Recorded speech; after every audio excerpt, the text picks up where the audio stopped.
Good morning, welcome to day 3 of my Veganuary journey. I hope you had a good day yesterday. As I mentioned, we were out yesterday, so we decided to have some lunch out. So we thought we'd try Benny and Jerry's, I think it is, Italian themed kind of restaurant. See what a vegan offering they had, and I have to say we're pleasantly surprised. They'd actually just launched a special vegan menu for Veganuary, and so there was a huge amount of vegan choice on there. So one of the things I've noticed with vegan choice seems to fall into one of two camps. Either it is vegan food pretending to be non-vegan food, so that's burgers and things like that, or actually dishes that are just vegan dishes, not pretending to be anything else. So there was a bit of a special offer on, so we ended up with vegan garlic bread, which was really lovely, and then we had it was a mushroom and pasta dish, which was lovely. The sauce was absolutely gorgeous. It was really, really nice. So I have to say, big thumbs up to Benny and Jerry's. They definitely have hit the nail right on the head as far as I'm concerned. Plenty of choice there, absolute plenty of choice. We let them know when we arrived at the restaurant, because they did ask almost immediately whether we had any special dietary requirements or whether we had any food allergies. So they're really conscious about that. There were signs up everywhere about food allergies and say you must let staff know if you've got any food allergies. So it's really nice to see that not only is people with a vegan diet being well catered for, but clearly they're very concerned about people who might have food allergies. So excellent. That was a really positive experience. Nice restaurant to eat in. So that was very good. So I did mention yesterday that we'd been away on holiday in Bruges for a few days. So basically you sail from Hull on the overnight ferry, arrive in Zeebrugge. There's a coach takes you to Bruges, spend a very lovely day in Bruges, and then do the whole thing in reverse, spend the evening on the ferry, and you wake up the next morning and you're in Hull. Fantastic. And so there were 2 restaurants on the ferry. So the first night we thought we would try, basically it's a self-service buffet style restaurant, which I have to say was excellent value for money, because basically you could eat as much or as little as you want. That was really good. And although I hadn't actually started a vegan diet at that stage, my wife, there was plenty of things that she could eat. And also we had that, went to that restaurant in the morning for breakfast. And whilst it is really quite aimed at the English breakfast type market, there were lots of things that she could eat. In particularly, the mushrooms had been steamed, so she was able to eat lots of mushrooms, knowing full well that they'd not been cooked in butter or anything like that. So that was really good. So again, big tick to those guys for giving plenty of choice. However, we did eat in the sit-down table service restaurants on the evening coming back from Zeebrugge, and whilst there was plenty of vegan choice options, well, I say plenty, there was a few vegan items on the menu. There appeared to only be one starter from memory, which was the soup, which in this case was tomato soup. And whilst the tomato soup was actually really very tasty, according to my wife, she said it was very nice, they then completely screwed up, because they then served it with the usual roll of bread and then butter. Oh dear. Okay, they hadn't thought that one through at all, so we said, look, you can take the butter away. We won't be eating that. Or at least my wife won't be eating that. So that was a bit of a screw up. They hadn't really thought that one through. So yeah, 8 out of 10 there, guys, I think. Again, there were reasonable menu options for main courses, and they let to be, quite a reasonable range and were very tasty.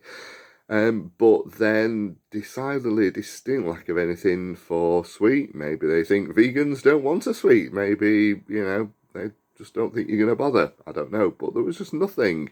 Um, so there was a sorbet option, and there was another dish which had raspberries on it. So we said, well, is there any chance that your chef could just take some raspberries that you would normally put on the other dishes and couple it with some sorbet and just make a vegan dish that way?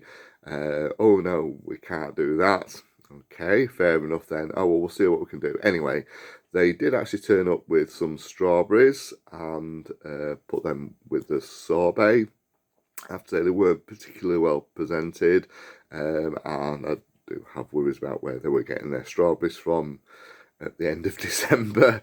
So I dread to think what food miles were involved there. But hey, they've already shipped them, so I guess that boat's already sailed, if you excuse the pun. Not much we could do there. So again, I hadn't quite thought it through really. So yes, they had a vegan menu, but wasn't quite where it needed to be. So they need to try harder on that. Otherwise, it was great. The other thing I mentioned yesterday was probably need to start looking at supplements. So one of the things about having a vegan diet in particular is that you don't have any dairy in your diet. Now, we'd actually decided some time ago to not have milk in coffee and things like that because we were getting to the stage that we were drinking so little milk that it just didn't seem to be worth it.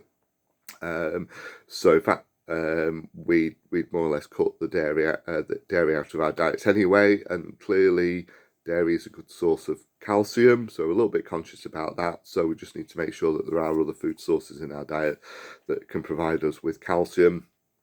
But it looks to be that vegans and some vegetarians need to a little bit careful about where they get other minerals and vitamins from, and B12 certainly seems to be the big one, along with calcium, as I've mentioned, and iron and zinc, and vitamin D as well. So I think my wife's already on food supplements.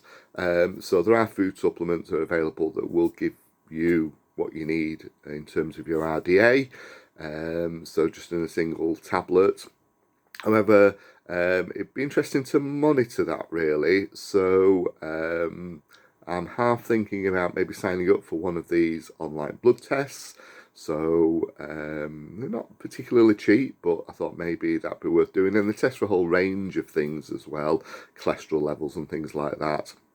So maybe looking at signing up for one of those. So I'm guessing they send you a kit. You take a pinprick of blood from your finger or thumb or something like that and send it off, and then they analyse it and send you the results. And I thought maybe it'd be worth doing that maybe twice, once at the beginning of January, Veganuary, and then maybe at the end, and just seeing how my vitamin B12 levels are and see how my cholesterol levels are, and just have a look at some of the other things that they can test for as well and see if that's changed. So I'm going to have to think about that and do some research and see what cost options there are out there. So we're actually eating out again. Yes, we do have a cooker and it is actually working. We just happen to have a few family things going on at the moment with it being this time of year. Now we're actually going to a restaurant near to where we live, and we have eaten there before, and they do actually serve vegan options. Again, going back to what I was saying earlier, it's either pretend food, so I think they do a vegan burger type thing, which I think we have tried, and it's not particularly impressive, but they do a vegan tart, which my wife's had before, and it's highly recommended, so I strongly suspect I'm going to be having that. And they do actually do a vegan pudding, if we can still manage one of those, though bizarrely I don't think it's actually advertised on the menu, so there's some story there. So again, people are trying to make the effort to cater for vegans and maybe just not quite getting it right, so it'd be interesting to see what we find out today. So Anyway, enjoy your day. I did sign up for Veganuary myself yesterday, so as a result of that, you get a free recipe book sent through to you as a PDF. So I recommend doing that. And it appears to be recipes that various chefs have put together, and there do appear to be some quite interesting dishes in there. So when we've stopped eating out, we will probably maybe try some of those. So I'll let you know how we get on. So if you haven't done already, I do suggest you sign up for that. And for the recipe book only, it'd be worthwhile. And also think that the organisation behind Veganuary would just be interested to know how many people are actually taking part on this. As a result of signing up for that, I think I've started to see some stuff appearing about Aldi having new vegan dishes available. So I think we might have a run out to Aldi at some point and just see what ready meals, etc., are available, and really start to analyse if there are any issues about ready meals. So yes, they might be vegan, but do they have high salt content and things like that? So are you offsetting the positive benefits of having a vegan ready meal with the fact that there's greater salt content in them? So probably need to start having a look at that and see how that works. So but yeah, hopefully you've signed up yourself, or you are thinking about introducing more plant-based diets, and if so, good luck with that, and I'll do another video tomorrow. Okay, bye.